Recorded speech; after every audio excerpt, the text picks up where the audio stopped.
Okay, Tammy. Yep. All right. Welcome and good afternoon. Welcome to our 6th session in the Administrator Forum series. We are going to be providing some other sessions throughout the remainder of the 2023 school year. In fact, there's 2 more sessions that will be occurring, April 13th, which is on CQIPS, and May 17th, which will be about inclusion. Both of those sessions will be at the same time frame from 1 o'clock until 2:30 in the afternoon. All of these sessions are being presented as a virtual conference sponsored by the Illinois State Board of Education and coordinated by Early Childhood Professional Learning, or you may know us by ECPL. And we're a project of the Center Resources for Teaching and Learning. And my name is Tammy King.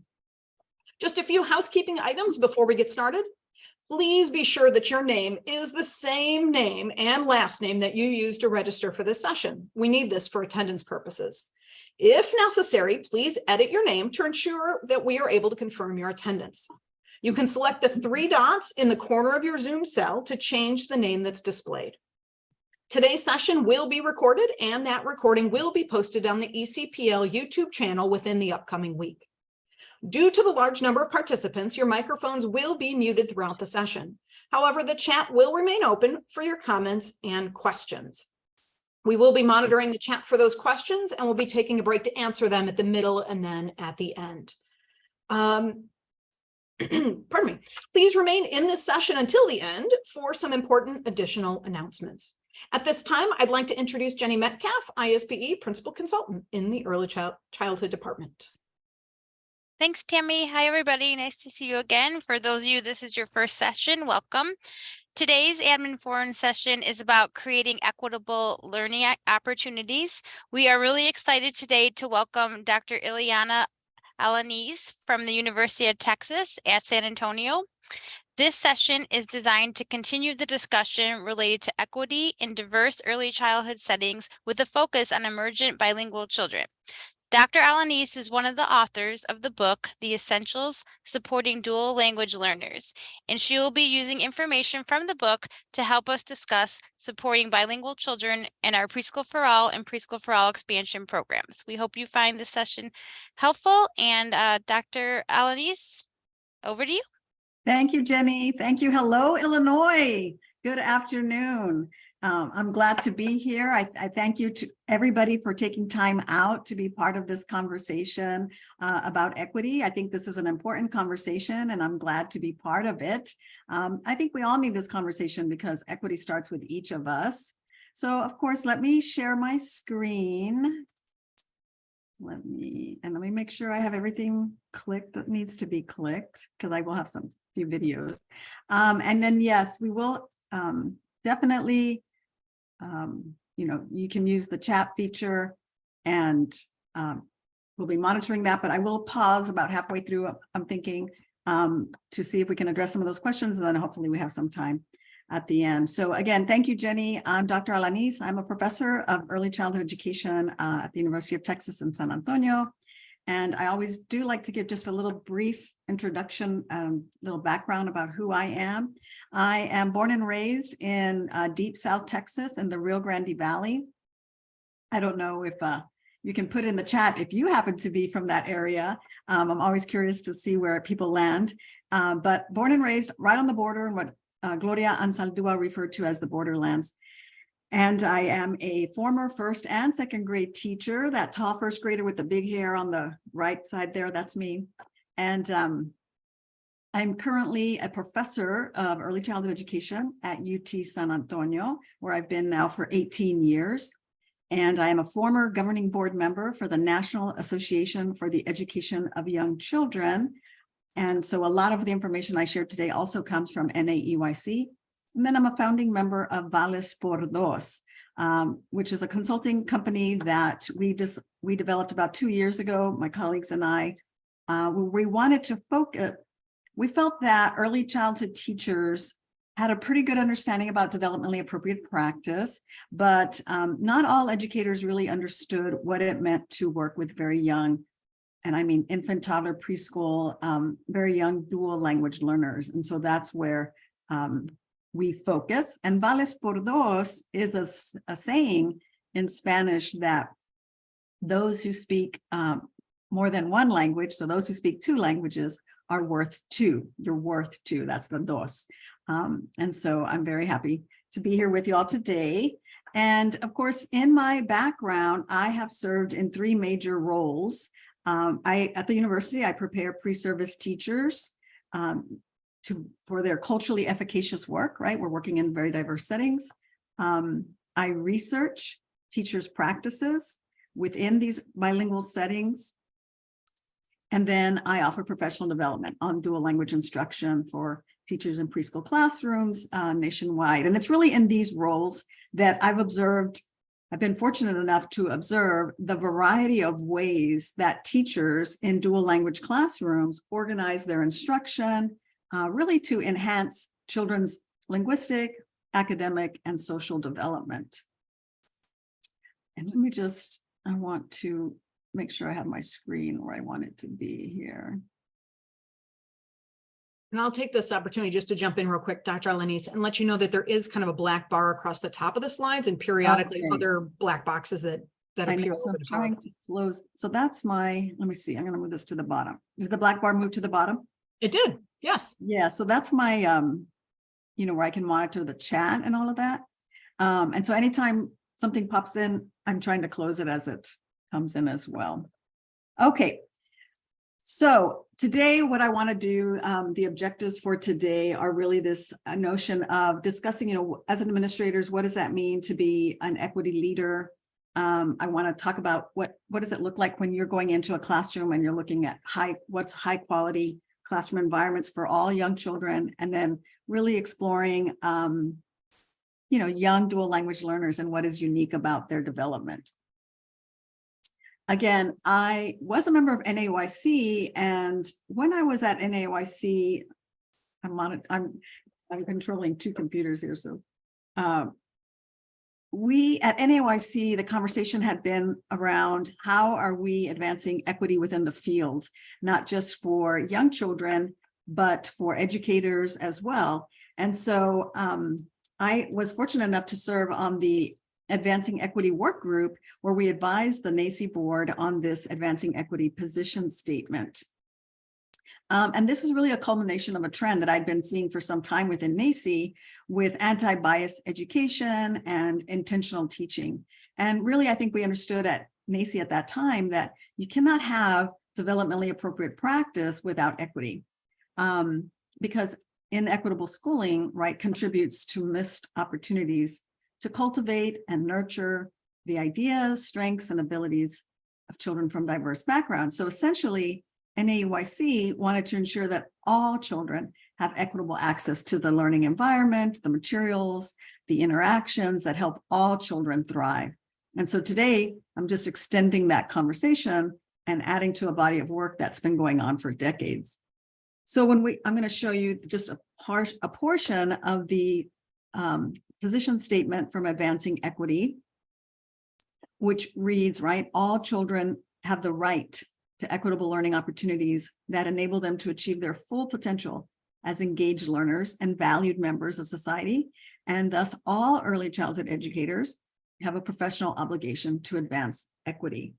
And when we put this position statement together, I think we felt that these words really encapsulated what we as educators must do, regardless of our role, to ensure the rights of all children, that all children are able to learn and thrive. And so the primary focus of this position statement is on equitable learning opportunities for young children, but we know that these opportunities also depend on the equitable treatment of early childhood educators who are operating within an inequitable system.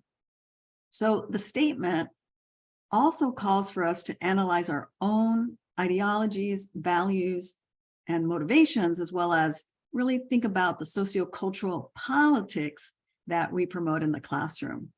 I think once we understand that we all function within a system that has people who have explicit and implicit biases, and these influence how we interact with others, then we can really begin to understand and dismantle these inequitable systems that are so pervasive and persistent.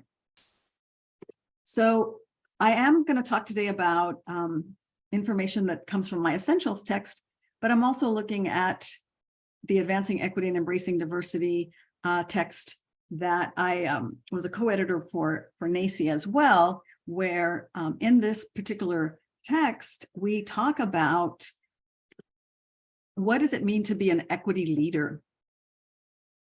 And there are several, the text has different chapters, right? And so what we did with the text was showcase voices from across the educational field and discuss, we asked them to think about what does equity mean on a daily basis for you as a teacher, for you as an administrator, for you as a university professor.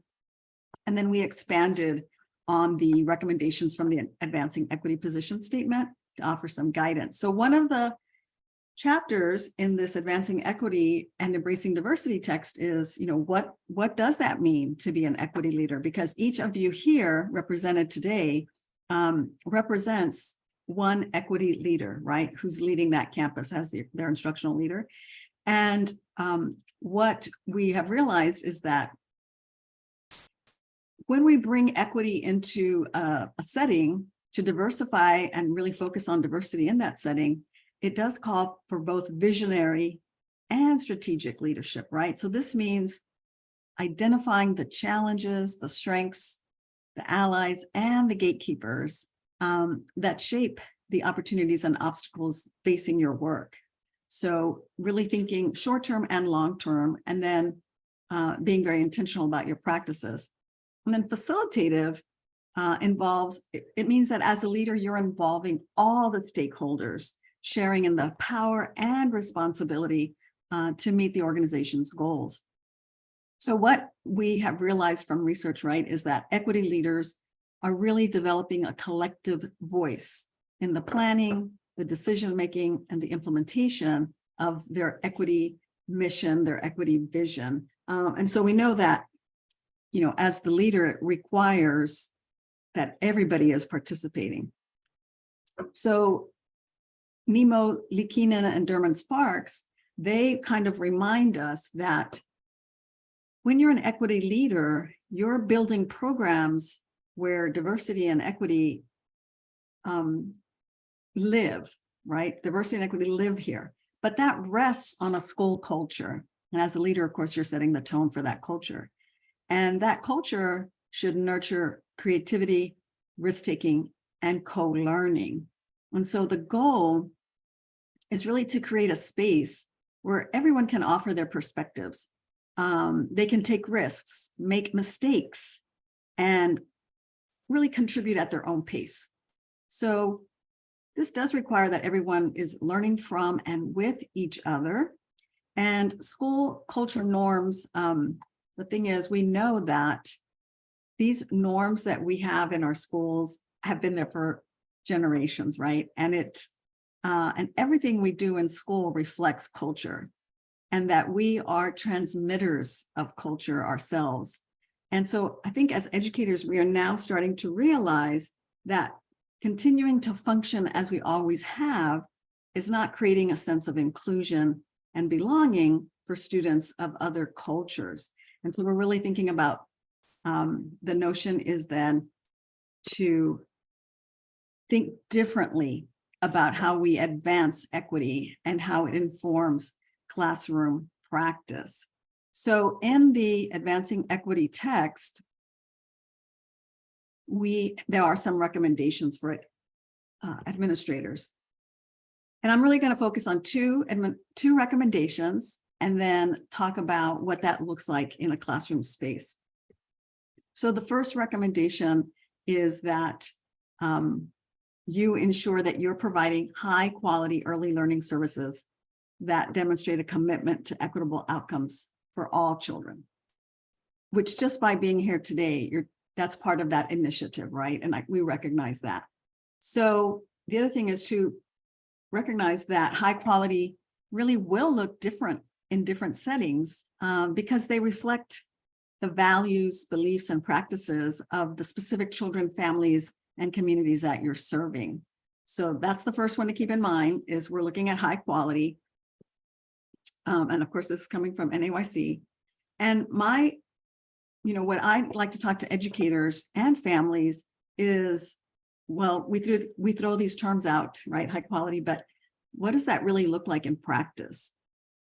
So that's what I really want to share with you today. And then the second recommendation is to consider the developmental, cultural, and linguistic appropriateness of the learning environment and teaching practices for each child.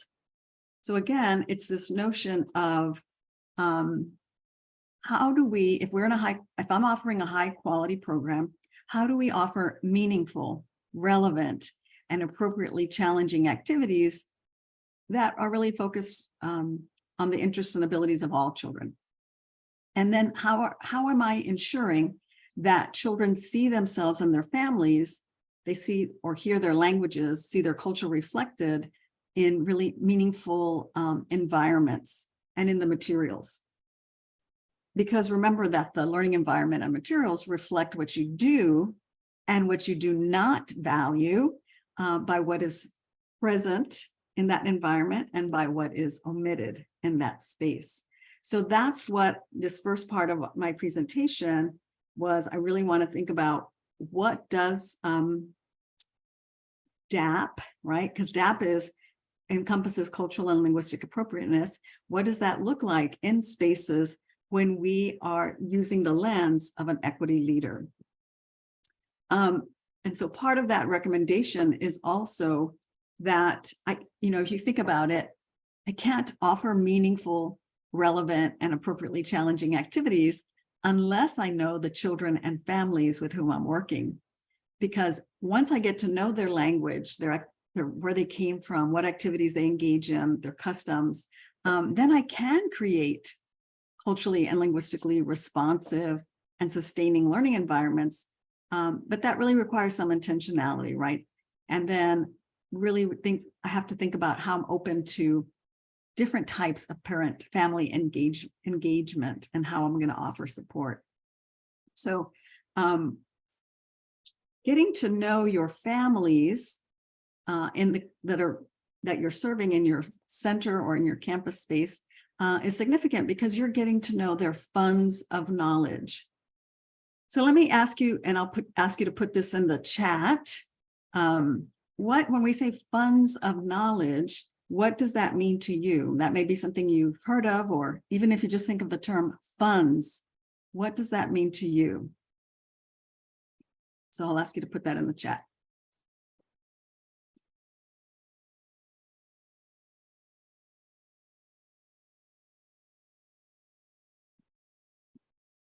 Let me try to mark it. Okay, so wealth of knowledge, their experiences, background knowledge, deposits. Yeah, because when you think of funds, you think of, like, when I go to the bank, I make a deposit. I think of wealth. I think of assets, right? What they bring with them, how much knowledge they have, their traditions, their background, their culture, right? Great. Oh my gosh, these are great responses. So I'd like to use the case. This is one little example of Mario. So when we're getting to know, what do I need to know about the families and the young children that I'm working with? And so here's Mario, right? He looks like, any other young child. So when I'm trying to figure out what is the culture, what are their experiences, what knowledge do they bring? This is what we know about Mario. So he actually, at home, the languages that are spoken are Mixtec. And then his father does speak some Spanish. And there is some English taking place at home, but mainly because there are older siblings that have already been in the school setting. Mario's 4 years old. He is in preschool. He is from Guatemala, so he's Guatemalteco, but he was actually born here. So the family had already immigrated, and he was born in the US, which actually the majority of young dual language learners are born in the US. Of course, many to immigrant families. And he does live in a multi-generational home. And then the reason that the family came is they were seeking political asylum. They already had family in this particular area where they moved to in Texas. And so now they've been here just a little over the 4 years. So I'll ask you to think, why is it important that I know what brought them here? I'll ask that question for you to think about in the chat. Why is it important that I know what brought them here?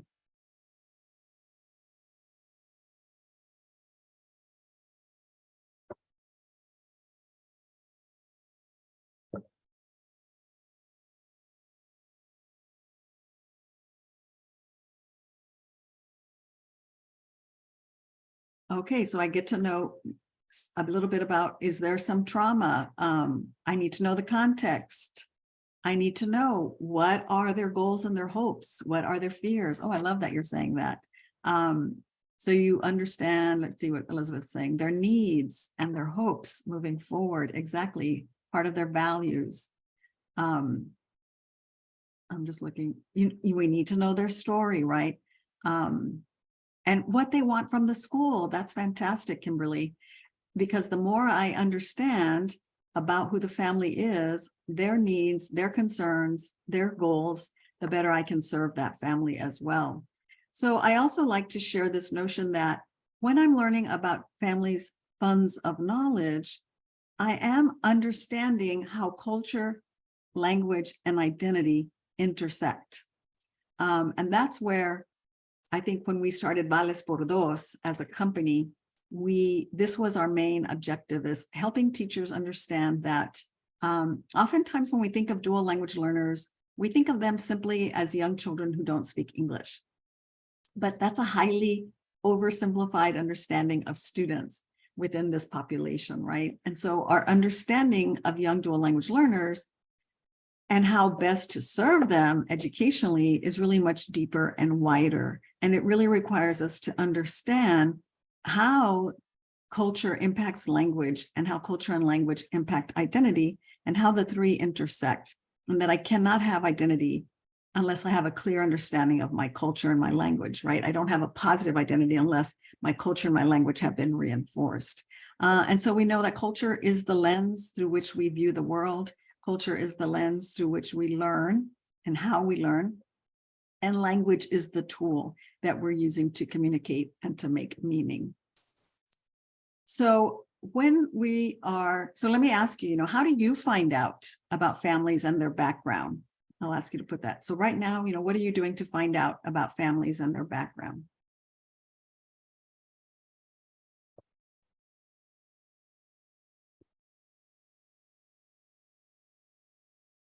So right now at your center, what are some things you're doing to find out about families and their background?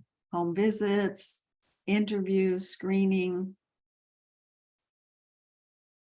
inviting them, meeting with them, family surveys, daily discussions, great. Oh, coffees, yes. Asking families to fill out the All About Me.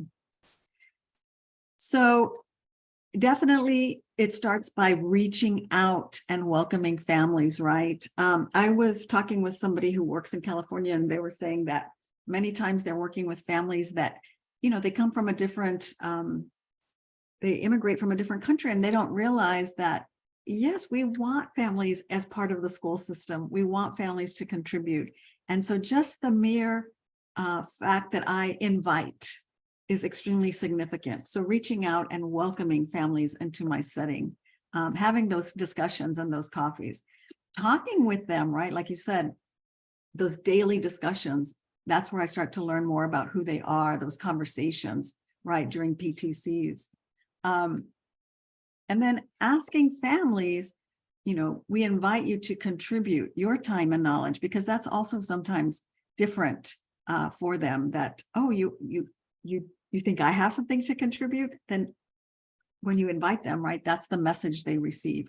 On Monday, I was in a preschool classroom, and they were getting ready for Fiesta in San Antonio. It comes right after Easter. And so teachers were already working on, preschoolers were making piñatas. And one of the little boys in the classroom, his mother has a piñata making company. And so they had invited her to come and show the children the different piñatas that she makes, and to show them how she makes them. And then, of course, they're going to make their own as well. And of course, that little 3-year-old that you'll see later in a video I have for you, he just was beaming, right? Because his mom was there sharing what she does, her funds of knowledge. And of course, my other strategy here is that you listen, right? Listen to children, listen to families, and I mean really listen to them, right? That you, during those, when they're eating, when they're walking in the hallways, in the classroom space, that we listen to what children are saying and that we are responsive to families as we're listening to them as well. Another thing is I often get, okay, you're telling me to reach out to families, but what if I don't speak their language? So, and that's definitely right. There are over 130 languages spoken in this country, but we don't expect you to know all of them. Just understanding how culture, language, and identity intersect is significant. But definitely you want to tap into your campus or your school district's linguistic wealth. So who in my immediate, campus in my district has the linguistic wealth that I can tap into and say, can you help me serve as an interpreter or as a translator? And then invite those current family members that are already working with you at the campus to speak with new families. So they become ambassadors for you as a program. And then also, cultivate the linguistic wealth from the community. Find members of the community who do speak the language. So here in San Antonio, we're fortunate at the university to have programs in other languages and faculty who speak other languages. So tapping into that wealth, right, at the university, in our case, of my colleague who speaks Russian, another colleague who's from Taiwan. So asking members of the community who do speak the language if they can come in and serve as interpreters for you as well. So, right, let me again ask you, what are some of the strategies that you've used when you don't speak the language of the families that you're working with? So what are some of the strategies that have worked for you?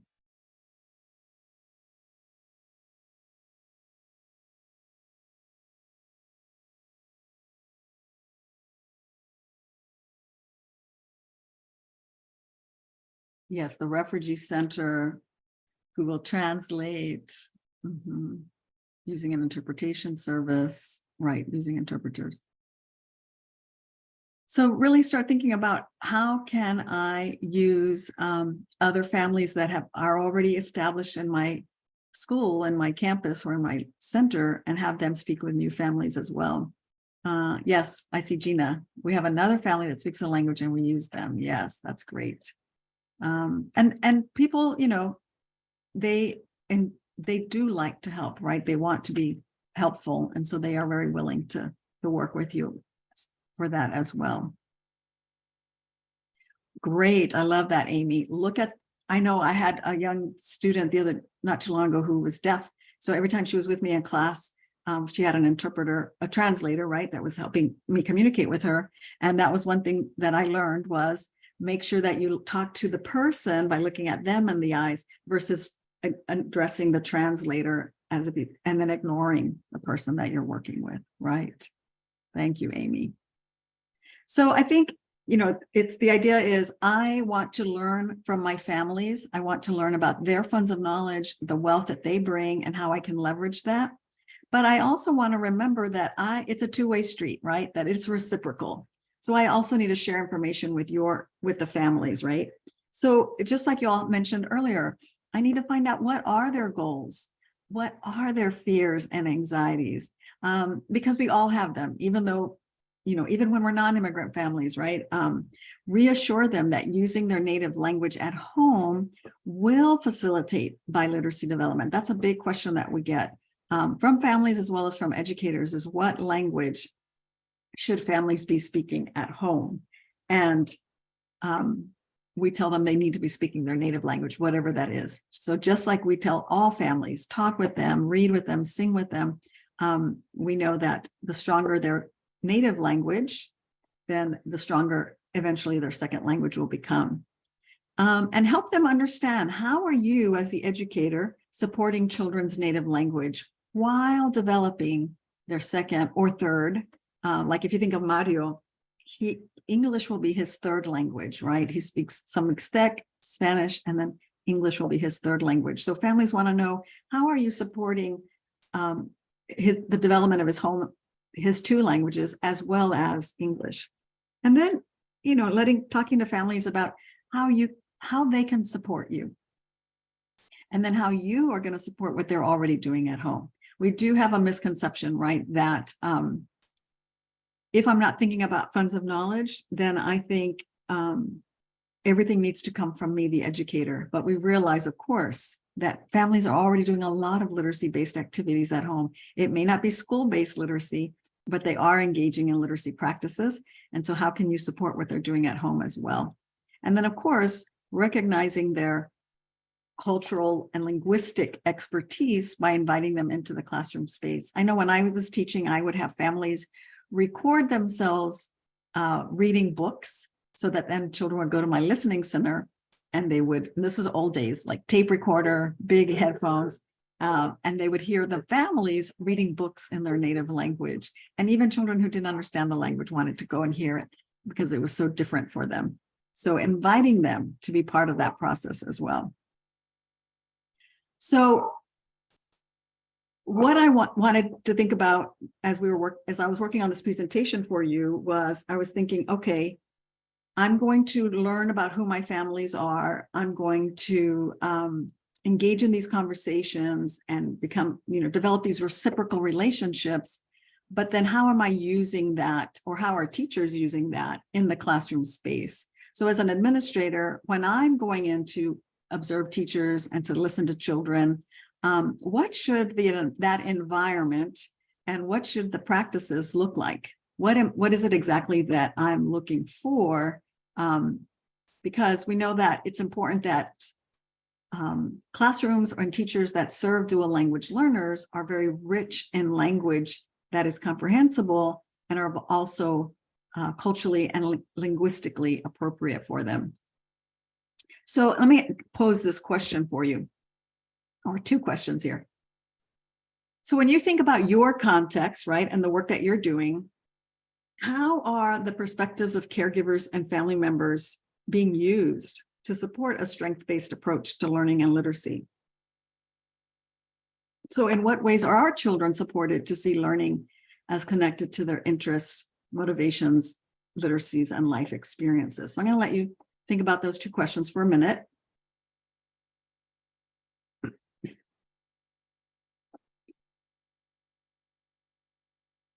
So we know that the overall climate and messaging about the value of the home language and other cultures are crucial to the motivation and academic success of young dual language learners.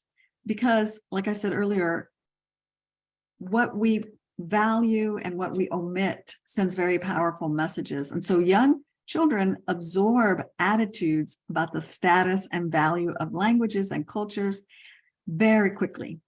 And very quickly, they determine their family, culture, and language have a place and respected in school, or they do not have a place and are not respected in school. So yes, Julie, so that's exactly right. Using the curriculum to guide, where you're having children's interests guide the learning is the idea of how do I connect to their interests, motivations, and life experiences. So what I want to do really is share with you a variety of things that the teachers that we've been working with for the last 2 decades, what they are doing in classroom settings, and hopefully, just like Anji is saying, labeling, you'll see that as well. Hopefully some of these practices will validate the work that you're doing or will spark an idea of something that your educators can be doing at your center. So the first thing I want to talk about is print. We know that print-rich classrooms are significant for all learners. And print immersion is one of the aspects of early childhood education with the greatest effect size in supporting later literacy skills. So when we are very intentional about the print that we are exposing our children to, just like Angie said about labeling, we will validate, right, both languages when we create these language and print-rich classrooms. So this first one is, I'll just kind of talk about the pictures as we go, that in this particular campus that we've been working with, they have a language of the day. So in this here, it says el idioma de hoy es español. They'll have another sign that says the language of the day is English. And they're little signs that they place around the campus and around classroom spaces so that as visitors come into the classroom space, they understand what the language of the day is. And in this particular program, language of the day is not content-based, but is social. So language of the day is when we are walking in the hallways, when we're at lunch, when we're in PE, when we go to the library. Content language is very specific to content, but the language of the day is just my social language. That's a whole other presentation. So labels in the classroom space, we know early childhood, this comes really from Pontus and Pinnell. It's not even a dual language strategy, right? It's just what does high quality and early childhood education look like? And we know that children they come to school already with an understanding of text and print. And when we start using it purposefully, functionally, intentionally, then students start to see, oh, this is how print is used and the purpose of print. So of course, labeling everything in 2 languages.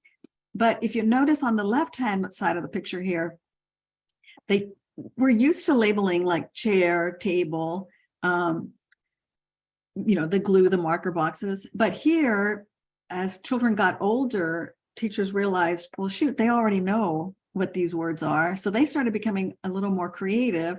I remember we talked about being an equity leader, being creative, and they started labeling objects that would not normally be labeled and objects that some adults didn't even know. Like I know that that's the threshold of the door in English, but because Spanish is my second language, I didn't know that in Spanish, it's el umbral de la puerta. So even as an adult, right, the labels were helping me learn language. So teachers were starting to label higher vocabulary as children went from preschool to kinder to first grade, because they didn't want to just see the same labels. We already know what that means. And so they were being very intentional. So here you can see, again, that intentionality that they labeled la orilla del pizarrón de noticias, right? The bulletin board strip, the windowsill. So not just the window, but the windowsill. And then the doorway on the right-hand side, the doorknob. And doorknob was interesting because Spanish, again, is regional. So depending on what part of the world you're from and what Spanish you're speaking, there are lots of words for doorknob. And so teachers said, which word do we use? And we said, all of them, right? Children can learn all of them. There's no limit to the vocabulary that they can learn. So we just remind you that labels are age appropriate, they're spelled correctly, and that, again, some of these are older classroom spaces, but that labels should challenge your students. So as children got older, first, second grade, then the teachers were saying, well, they already know this is, a corner, but now they're gonna indicate that the corner is where 2 walls meet. So now they're having to talk about this vocabulary or creating, this is the table. Well, how can I challenge students? We challenge them by creating sentences. And then for young children, yes, this is the floor, but it's a linoleum floor. And so there's no reason why I can't add the descriptive, this is a type of flooring, because children will learn that's a linoleum floor the minute you exchange that information with them. We also ask you administrators, again, if we're being very intentional, that I label the campus space in the languages that are represented at my campus.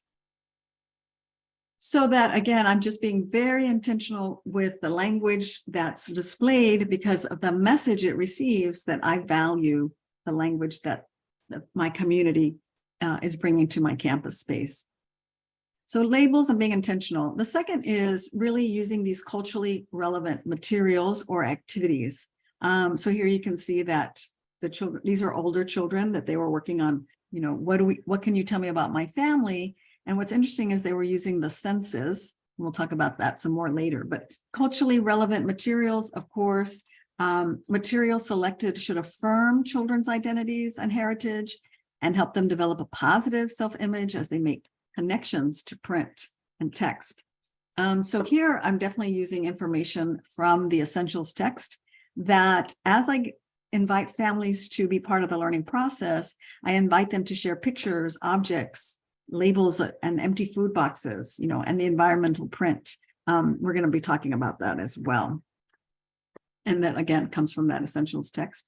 So the idea then is, if I understand and I believe that families have funds of knowledge, then I need to use them, right, as a source of cultural wealth, because I want to ask families, how would they like to be involved and what support may be helpful?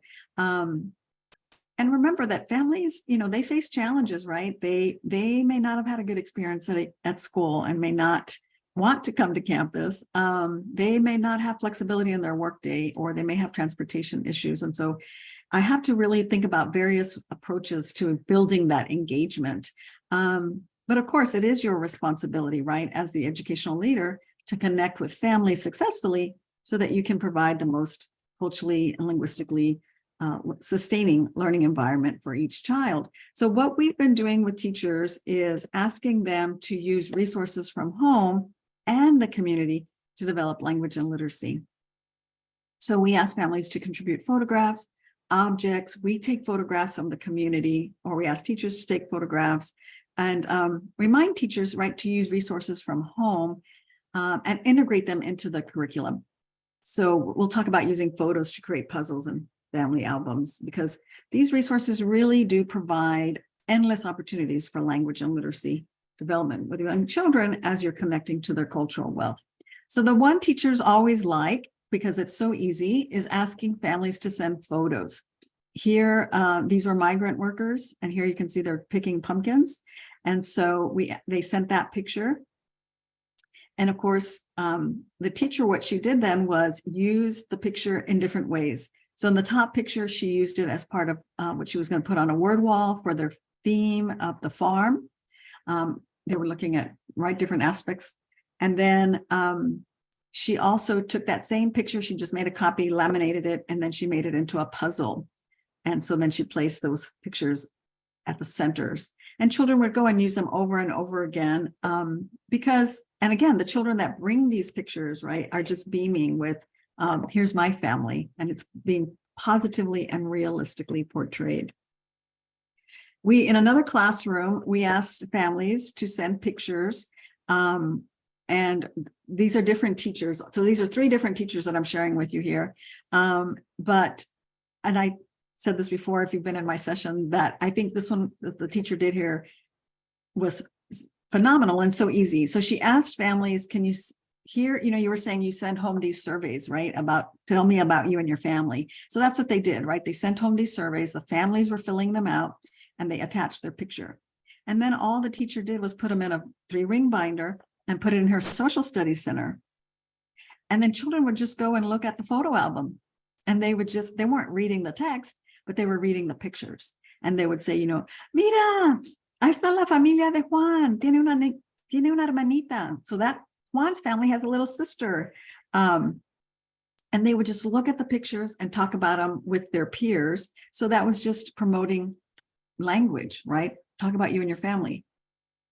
The one on the right-hand side, that's research I did with my student, Raquel Cataldo. And same thing, we asked families, just send us pictures of you and your family engaging in different activities, the child engaging in different activities, and we put them at the writing center.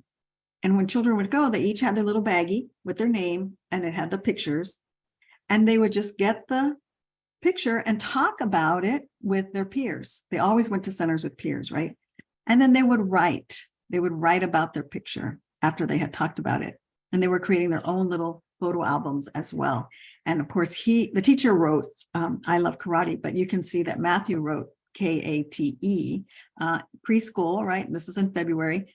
And because we also put, of course, word walls for them to refer to for words, but most of this was they were doing it phonetically. So just simple, asking families to share pictures and then thinking about how do I include them in my curriculum to develop language and literacy. The other ideas, labels, right? Asking families to send labels from home, just from their pantry.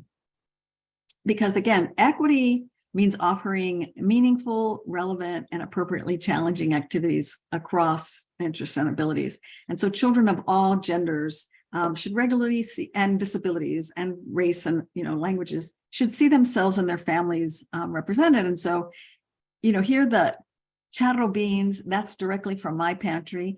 And just if you think about what can I do with all these labels, well, we have asked teachers to place them on the word wall, create almost like an environmental print wall, make a class book about the foods that you find in children's homes. We've asked them to create a collage, right? A to Z labels from home. We've encouraged teachers to make table games, and I'll show you what that looks like in a minute, using all those different labels. And really, again, we just label a small plastic bag with an alphabet letter. And sometimes we send, we just want you to find things that relate to these letters, or we just tell them, just send us any labels. And then it's just, endless what I can do with them. We create bingo games, concentration games. So here's one that a teacher has created where she's just using cardboard, right, to create like a concentration game with the labels that are brought from home. So the idea again is these materials, I see them, I know what they are. Young children may not be able to read them the way we do as adults, but through environmental print, right, they know, oh, that's Apple Jacks, or that's, just the same way they know that's McDonald's when they drive by, because they've started to attach those symbols. And yes, I will be sharing the slides as a handout. We also encourage teachers to take pictures in the community and then create these little signs that you can tape to blocks in the construction center so that children can both build and read their environment, right? Because think about it, that your community is full of signs and they see them on a regular basis. And so when you tape them to blocks or empty paper tubes, then children can manipulate them. And there's a picture just of, the community, that the same thing, just like you created a family album for families, you can create a family album of places in my community, and they can talk about it, because all I'm trying to do is develop language.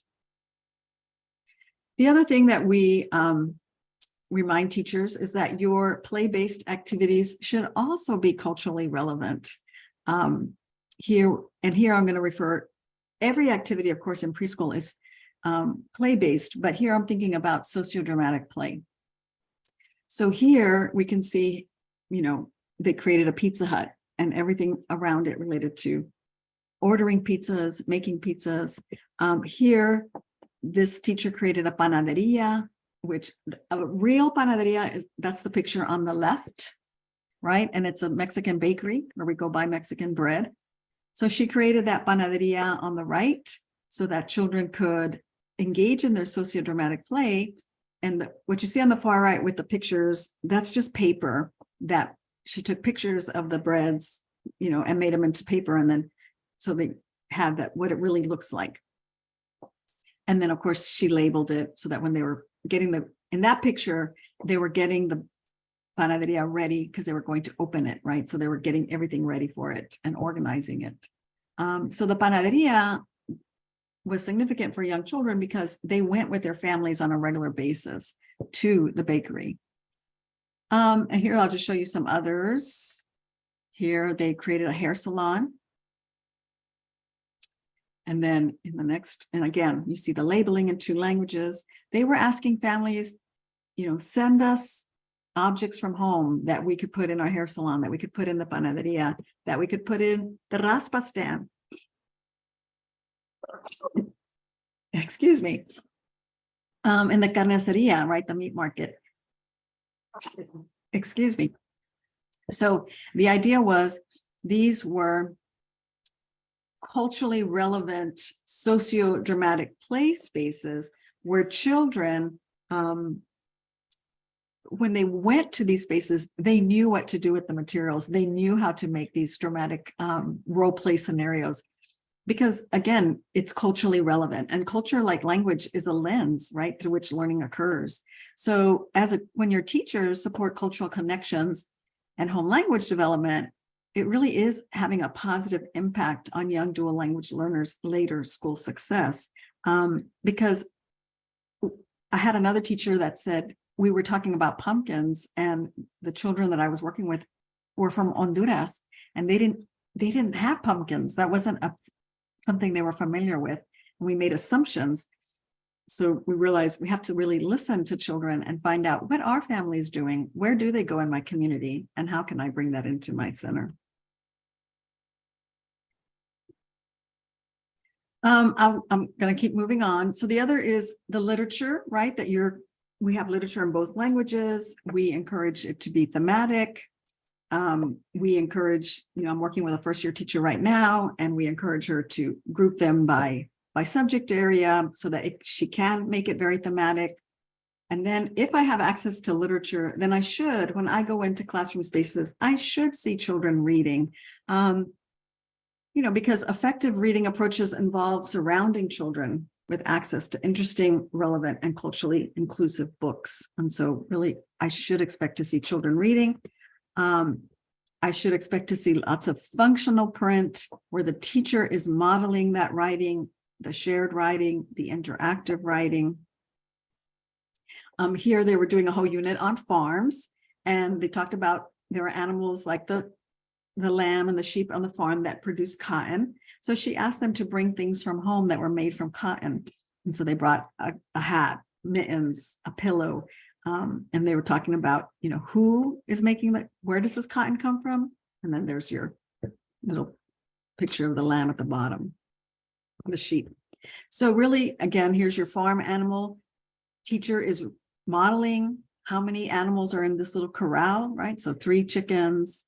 They were writing sentences about the farm animals and tying it into math, but teacher is modeling that writing process. On the right, it was a whole study on leaves. Just let's go find leaves outside, and we can do a whole unit on just studying leaves, on the properties of leaves. And so teacher models. So if teacher is modeling, then we know that young children will start writing because they understand, right? They want to experiment with and use writing through meaningful literacy activities. So really, ultimately, your classrooms need to be these inviting spaces where language, home language and school language flourish, and students are willing to take the language risk necessary for that language development. And so the same thing goes with the risk for writing. The other thing, when we're thinking of equity, and this is for 2 decades now, what I've been researching specifically is how do children engage in peer-based learning? What is, how often do teachers do that? How successful are they with it? And why are they successful? And so we know then that when children are engaged with each other, that's how they're using language, because they're using it in a meaningful, authentic way to communicate in real situations with real people. And, the same applies whether I'm speaking in Spanish or English or Chinese. That is how I develop my social skills, my linguistic skills, my academic skills. So I have this little video of Samuel. This is a little boy whose mom makes piñatas for a living. And what I want to show you here, it is in Spanish, but you'll see what's happening because I'll set it up for you, is this is center time, and he's engaging in a rhyming activity. And he is putting word cards together that rhyme. And at one point, he's not sure. So he asks his peer, right? He asks his peer, Luis, to help him. Samuel is 3, Luis is 4. Well, I'm going to see if I can move this little black bar. ¿Cuál es? Paleta. Paleta y maleta. Riman.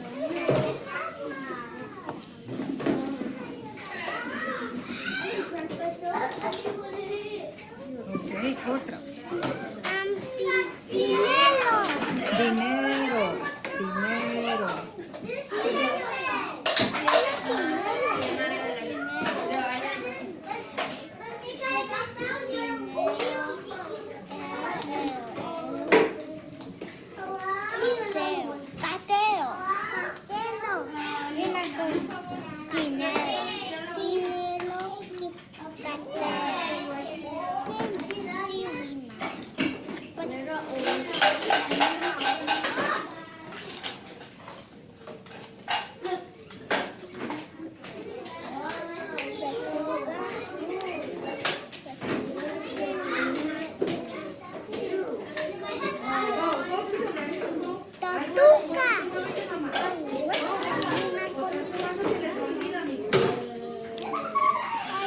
dice? Tortuga, sí riman. Lechuga y tortuga, sí riman. So, so he asked Luis to help him, and then I think we keep going. At some point, Luis comes back and he says, I helped Samuel with his rhymes, right? Like he's very excited that he helped him. So the thing is, peer-based learning develops language and conceptual skills, but also leads to stronger social skills.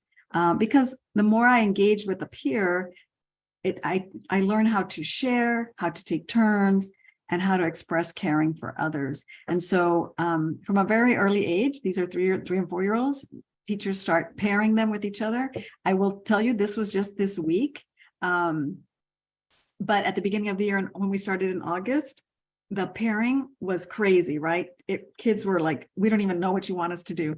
But the more we did it, and every day was the expectation, and we practiced and we played with it, then children just know this is the partner who I'm working with. ¿Cuál es? So here's where I'll just take a pause and see if there are some questions. And then I will go into what do we know about the unique features of young dual language learners. So we can pause for a minute for questions, or I can keep going. And then we can ask questions at the end too. Hi, Dr. Alanis, this is Tammy. And as of right now, we don't have any questions in the chat box, but we can give folks a minute if you want, just a second to see if anyone's typing. And then if not, we can move forward if you like. Okay. Mhm. Okay.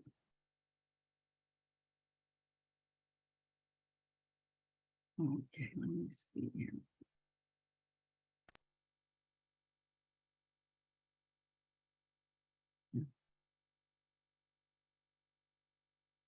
Okay, so let's then talk about young, what do we really need to remember about young dual language learners? According to the Migration Policy Institute, there are approximately 7.4 million emerging bilingual children in the US, which makes up roughly 33% of all children under the age of 6. 80% are children of color. And then 60% of these children, it is Spanish that is spoken at home. And in the country, 72% of school districts are serving dual language learners. So we do talk about, there are, over 130 languages spoken in this country, but the majority continue to come from Spanish-speaking countries or Spanish-speaking homes. And the other thing, of course, like I said earlier, is the majority of young dual language learners are born in the United States. Yes, to immigrant families. So what do we know about young dual language learners? Let me give you like this little quiz, okay? And you can just put it in the chat, all right? So we'll just do a true, false. You can just say true, false. You can say yes, no. But here's the first one for you, and you can put it in the chat. So true or false, bilingual or multilingual children exhibit confusion when learning different languages.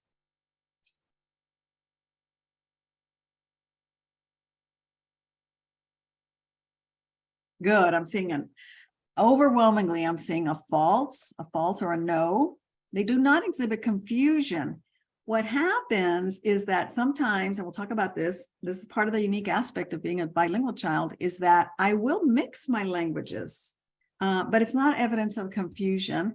And really by the age of 3, young children know, who can I speak to in Spanish? Who can I speak to in English? Who can I speak to in both? Because they figure out, who can understand me. Okay, here's your next one. Bilingual children are creative language users. True or false? Yeah, I feel like I gave you too easy of a question here. Okay, let's try the next one. Bilingual children learn to separate languages based on the audience. Oh, I think I already gave you that answer. They do. They learn to separate languages based on who they're talking to. And they learn who can understand both. And so they will use both languages as well. And here's the last one. Bilingual children develop language in formal and informal contexts.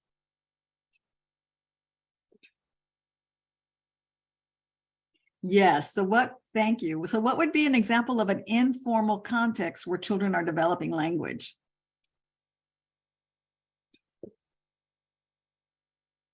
When they're playing, at play, when they're engaged with media. Informally could also be when they're at home, right? When they go with their mom to the grocery store, when they're taking a bath, all of that, right? Yes. So bilingual children develop language in formal and informal contexts, just like all children do. So what we know is that there are definitely benefits to being bilingual. There are cognitive, academic, social, emotional, and economic benefits. And we know that developing children's home languages really serves as a bridge to the new language. So those of you who are bilingual in this setting understand how everything we know in one language transfers to another. And so I only need to learn it once. We know that all children have the capacity to learn 2 languages or more at an early age.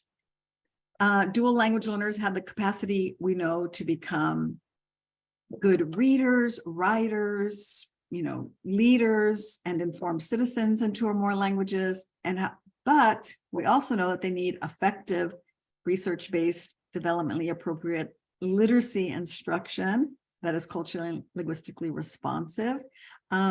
We know that children who are learning 2 languages, that process will vary, even though there are stages that children go through. We know that varies by individual child. And we know that some children are simultaneous bilinguals and others are sequential. So most of young children who are learning 2 languages, infants, toddlers, preschoolers, really like 0 to 5, they are simultaneous bilinguals. So they're simultaneously learning 2 languages.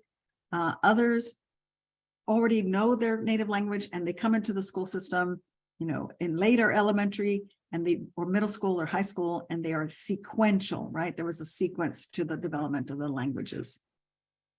Either way, they of course are going to be bilingual, biliterate children.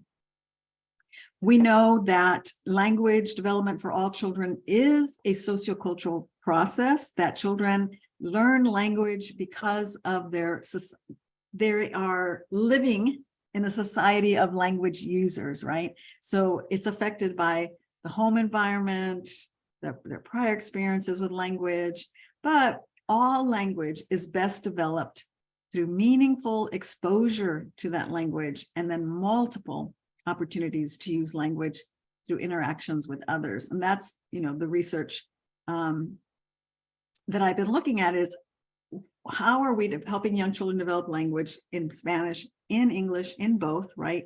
Through meaningful exposure and through opportunities to interact with others. Because again, right, we're looking at what are the principles of learning and how do these apply to young learners, regardless of whether they're dual language learners or monolingual learners.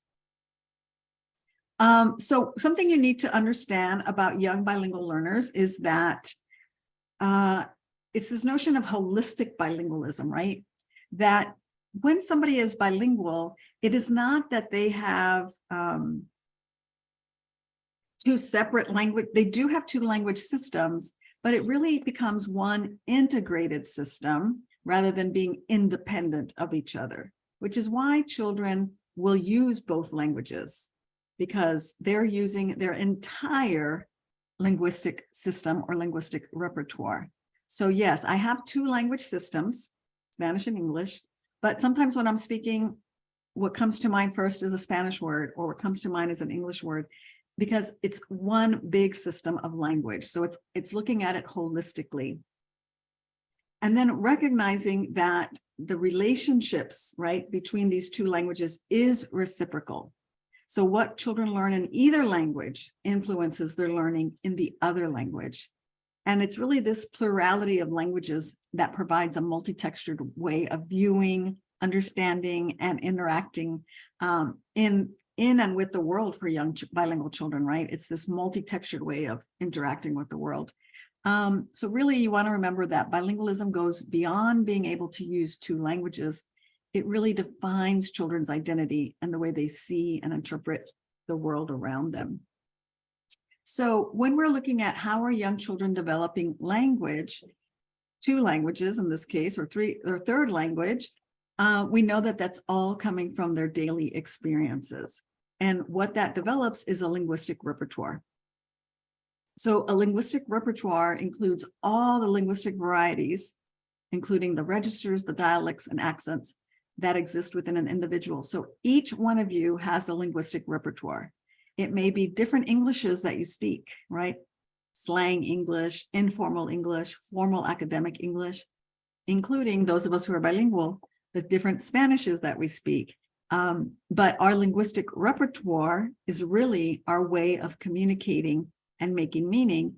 And young children, as they are developing their oral language skills, whether in 1, 2, or 3 languages, they are developing a linguistic repertoire. And so dual language learners, right, will reflect aspects of 2 or more languages. So we want to take into account that when I'm working with a young bilingual child, I am working with somebody who is drawing from and functioning in this entire linguistic sphere, right? This entire inventory of language that is what they know about languages. So because this is kind of what we used to do, 20 years ago when I started with bilingual education, is we would say, this is what they know in Spanish, this is what they know in English, and we try to keep it separate. But what we have learned, right, over 2 decades now of research is that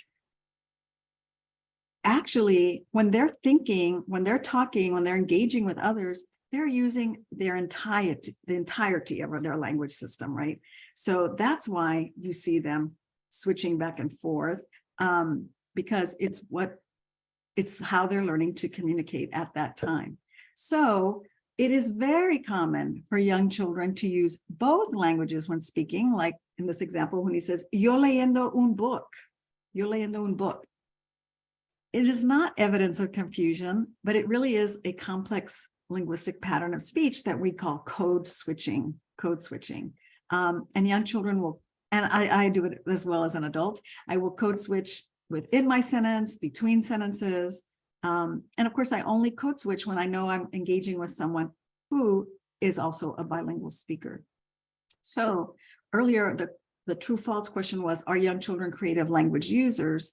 Well, this is an example of that, being a creative language user. So when 2-year-old Azucena says more leche, right, more milk, she's using that ability to seamlessly use her languages to communicate a message. And that's what we call languaging. So these linguistic practices really are how bilinguals creatively use their languages when they're engaging with others. So again, it's not confusion, it's just that's the word that came out for me at that time. And it's this part of my linguistic practice as a young bilingual, trying to communicate with others and get my message across. So the thing is, when you are working with young children, we do have a tendency to compartmentalize children and their language practices, right? We say, oh, this child's monolingual, this child's bilingual, this one's an English speaker, this one's limited English, this one's an English dominant child. And we label children, and what's happening is we're creating categories that are really not reflective of the multiple types of linguistic diversity that are present in one single child, right? Because even if you are monolingual, there are different aspects of English that you use when you're communicating with others. So the reality then is that children do come into our school system with a range of linguistic resources that can be used. And we know that these multiple languages will interact with one another as they're learning new languages and learn new knowledge and skills about language. But that oracy will continue to develop in both languages. So this goes back to their funds of knowledge and their cultural assets that young, in culturally and linguistically affirming environments, we are tapping into young bilingual children's individual ways of knowing, of interacting, and of comprehending in and through both of their languages. So as children grow older, they will learn to adapt their speech to the specific communicative setting, right? Here's when I can speak English, here's when I speak Spanish. Just like young children, we teach them, here's when you speak, how you can speak with slang and informal language, and here's how you need to speak in an academic formal setting. So they do learn as they get older how to separate those two, just like we did. But again, young bilingual children are very creative in how they get their message across. They learn that each language can be used differently in different situations, and they start to develop a very conscious awareness of both linguistic systems that we call metalinguistic awareness, right? I'm aware of language. And of course, it is reciprocal. They use what they know from their first language to develop skills and knowledge about their second language. And they learn how to use what they know in both languages to make meaning. So that also means that young dual language learners are what we call multimodal.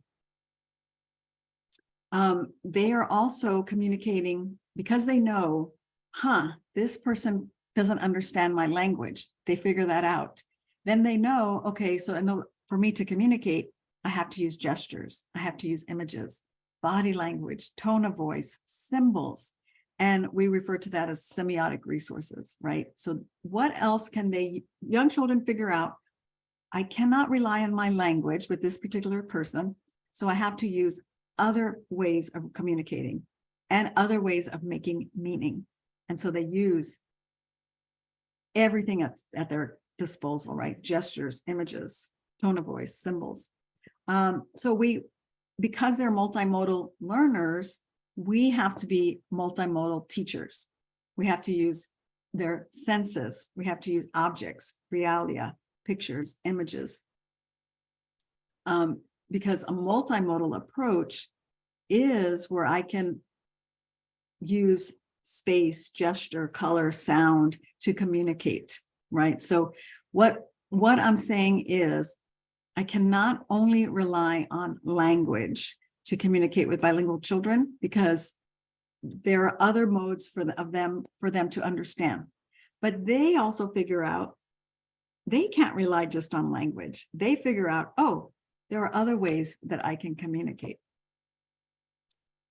So I want to just try it. This is what I mean by using other modes to communicate. So what I'm going to do is I'm going to show you a picture, and you use the chat to tell us what it means to you, what it reminds you of, or what it communicates, right, from your perspective. So again, what we're saying is young bilingual children realize they cannot always just rely on language. So they use other resources to communicate: images, sound, gestures, body language. So because this is virtual, I'm going to just show you some pictures, and you tell me, what does this communicate to you based on your perspective? Okay, ready? So here is the first picture. So in the chat, what does that communicate to you? Love, right? Yeah, love. So we know then that images can communicate something to us. Caring, right? Okay, here's the second one. What does that communicate to you? Let me see who are my hippies? Peace, but it could also be two, right? Two. It could be the letter V, right? So gestures, the gesture communicates something. So again, young children at a very early age are figuring this out, that if I can't rely on my language, there are other things that I can use to communicate and make meaning. What does this one communicate to you? So here's a sign, right? A symbol. U-turn, turn around. Here in San Antonio, we use the turn around, don't drown, because we get these low water crossings. So yes, so a symbol can communicate. And again, I'm going to do one more. There's a gesture, facial expression. Oh, happy, right? Or like I'm pleasantly surprised about something, excited. Yes. So see how we all see the same thing? Because these are semiotic resources that we all use to gain meaning and to communicate. So, right. For some teachers, the two, like that means I have to go to the bathroom, right? So kids show two and then they go to the bathroom. So children learn, if I can't rely on language, I can rely on images, gestures, facial expressions, symbols, body language. So here, okay, this is a way that the teacher is using multimodal teaching. It's a sink or float activity. She asked children, this is bilingual children. This is a Spanish speaking lesson that she's doing. Children are both English and Spanish speakers learning in a dual language classroom space. She asked them to go around the room and find little objects, and then they were going to test them to see if they sink or float. Okay. Por favor, pon tu bolita dentro. Su bolita flotó. Era tu adivinanza, era correcta. Good job. Ok, gracias, Rosie. Alberto, vamos a ver qué va a flotar o hundir la galleta, Alberto. Me habías dicho que flotar. Awesome. Ok. Flotó dos cosas que flotan. Ok, Grayson y Lincoln. De este lado. Now I'm going to pause here and tell you that both Grayson and Lincoln are native English speaking children, but they understand everything the teacher is telling her. Ok. ¿Estás lista? Póngamelo en agua. Flotó o hundió. ¿Qué pasó? ¿Flotó? Flotó. Awesome. Ahí déjalo para que siga flotando con los demás. Gracias, Lincoln. Ok, Grayson. Shopping. Vamos a ver qué pasa con el vasito de Grayson. ¿Qué sucedió con el vaso? Flotó el vaso. Awesome. ¿Adivinaste bien? Has dicho hundir, right? Hundir. Es ok, hundir o flotar. Estamos adivinando. Ok, vamos a ver aquí este lado. Okay, so the idea of multimodal teaching is I need children to be engaged in the activity because I couldn't just tell them these objects sink, these float. It's part of that hands-on process where I am using all of their senses, right? So they are using real objects that they found in their classroom space. They talked about them with their partners. They could see it, whether it floated or sank, right? They could feel the water. They could hear the water as they were splashing.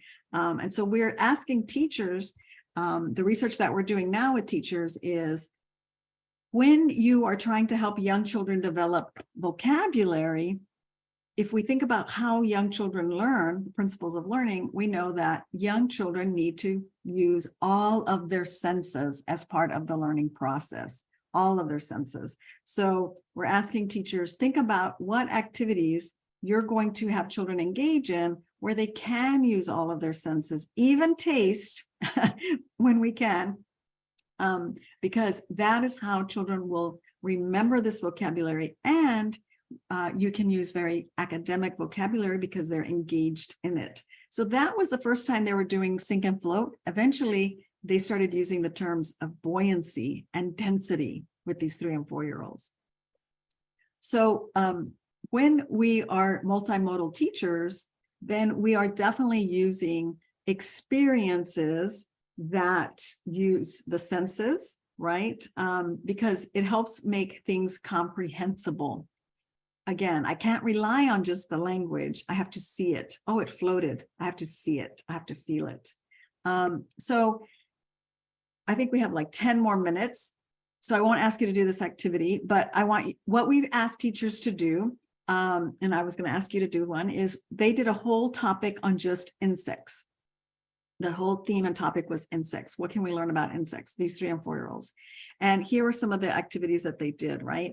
They went outside to find insects. So they used their hearing, their visual, their touch, right? If they were able to touch them, we let them touch them.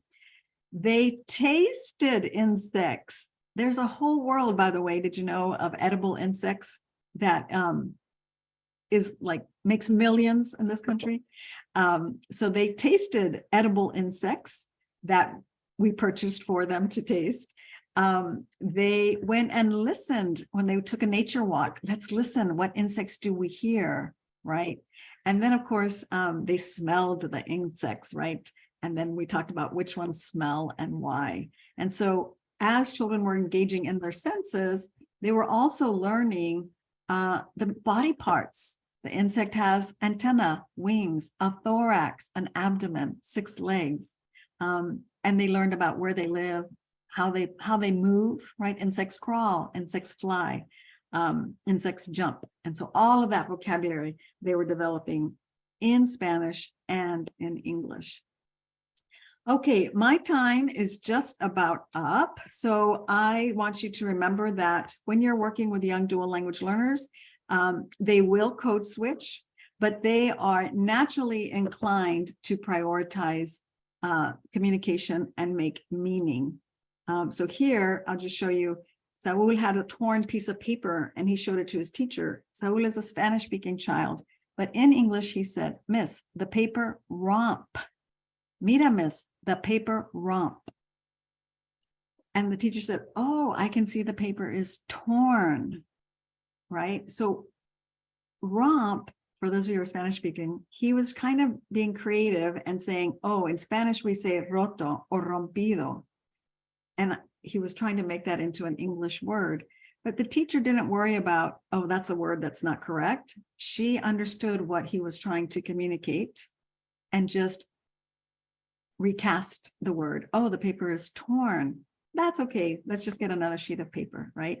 So remembering that young children, their natural inclination is to communicate. I'm going to get my message across to you, and I will use all of my linguistic skills.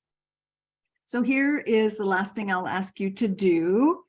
We started out by talking about being an equity leader and how you need to be strategic, visionary, creative, intentional. So, and then we showed you what different environments would look like and what you need to remember about young dual language learners. So if you'll in the chat, write down just one thing you plan to do to advance equity at your campus or center. And you can use the I plan to as a stem. And then we can open it up for any questions.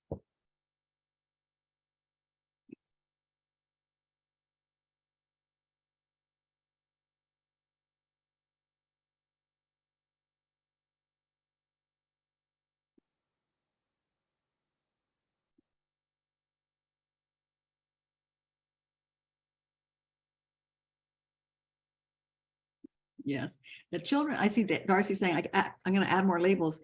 Encourage the children to add those labels too. Yes, take that learning into the learning centers. Definitely. Yes, using more authentic materials that come from home. Yes, use all of Kelly is saying, I'm going to use multiple languages. Yes, use the language that are represented in your campus. Yes, I have to use semiotic resources, tools, images, symbols to make language comprehensible. I thank you so much for your time. I'm happy to open this up for questions. And then I also wanted to share a resource with you. NAEYC has gathered a bunch of resources that relate to equity. And here's the website. Oh, I think I sent that to, hold on, everyone in the meeting.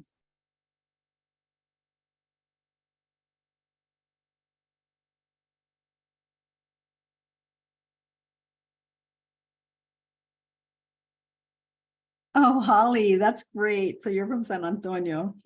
So that website from NAYC, they have collected books and resources that relate to equity. And, you know, this conversation, of course, will continue.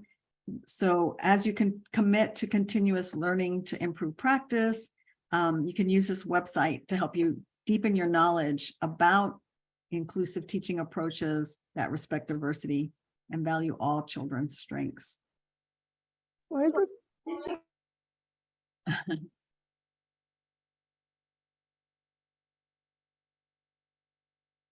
So thank you so much for y'all's time today.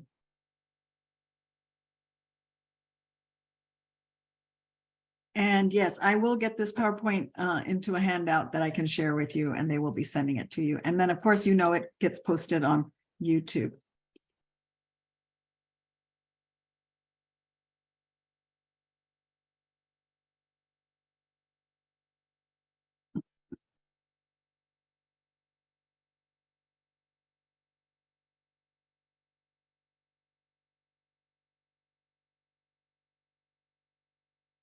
So I see Natalie's questions about helping parents understand when we aren't doing the typical Valentine's or Halloween. I think you need to making it more thematic that's culturally relevant. If you think about, oftentimes campuses will do Halloween, instead of getting dressed up, they do more of like, we're going to dress up as characters from stories. Or if you're just looking at Dia de los Muertos, we talk more about how do we remember and honor those people who've gone before us, right? So what does your family do to honor people that have gone before us? So I think if you tie it to what customs and traditions families engage in, and then with Valentine's, we do it more like, what notes or messages do you want to send your friends? And then they can draw their friends' pictures because, they're preschool, or they can write it in their own developmentally appropriate language, messages that they want to send their friends. And then it becomes more of we're going to send letters, right? Instead of Valentine cards, we're sending letters through the mail, like creating our own little post office at the campus or in my classroom space. I see Jennifer says we do a kindness week, right? Instead of Valentine. So it's how do you, reading books about kindness, writing about kindness, having children talk about how they exhibit kindness instead of the whole, my mother at one point said, why did you stop sending me Valentine cards? And I said, Mom, because I don't know. So yes, even my mother was like, why did you stop doing Valentine's? So thank you for that. And I just, we found some alternative ways, and I work with a number of community-based childcare sites. So there's like a number of locations, and we're trying to have sort of a collective shift. And something that's been really difficult is rationale and the understanding from parents' perspective. A lot of our sites, the directors say the parents will then question, why are you making changes? So even more so, like, how do you explain to families, No. we may be doing it differently because of this. I haven't found a lot of resources for that kind of content. We have some resources for maybe some alternative ways of maybe celebrating, but it's more of helping families to understand why we're shifting. Mm-hmm. Do you know of any resources or anything, or any suggestions for that? Not specific to, other than, if you get families to engage from the very beginning, right? Of, hey, families, we're going to be doing this whole unit on friendship. Then they start to say, well, how can I contribute to that? Right? What do you need from me? And then you're saying, these are the activities we're going to have children engage in. And then they see how that's, engaging their language and early literacy skills as well. Then I think it's kind of setting it up from the very beginning. Like, these are the different themes we'll be studying. And then in February, it just happens to be friendship. And then I see Maria's question about, can you use these activities in any pre-K classroom? Yes, the idea is what is happening in your curriculum and how can you leverage what assets children bring to the classroom space, what funds of knowledge families have, and tie that into what you're already doing, right? So if I have to do a read aloud, I'm making it a culturally relevant read aloud, or I'm asking families to come in and read it. When I'm modeling writing, right, we're modeling the writing process, using the activities that we've already engaged in, the experiences that we've engaged in, using like a language experience approach. So definitely it's not a certain curriculum, it's more of the curriculum you have, how do you, tweak it to adjust to their culture, their language. And let me also, so they will be sending out the PowerPoint, but let me, I'll make sure that my email is on that PowerPoint so that if you have other questions and you want to reach out, you're welcome to do that.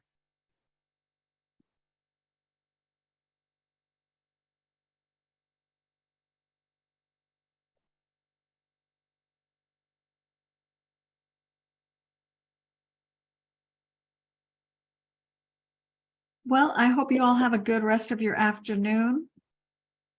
And I hope to see you soon. And Hillary, I have to say, I love those pictures of your dogs there.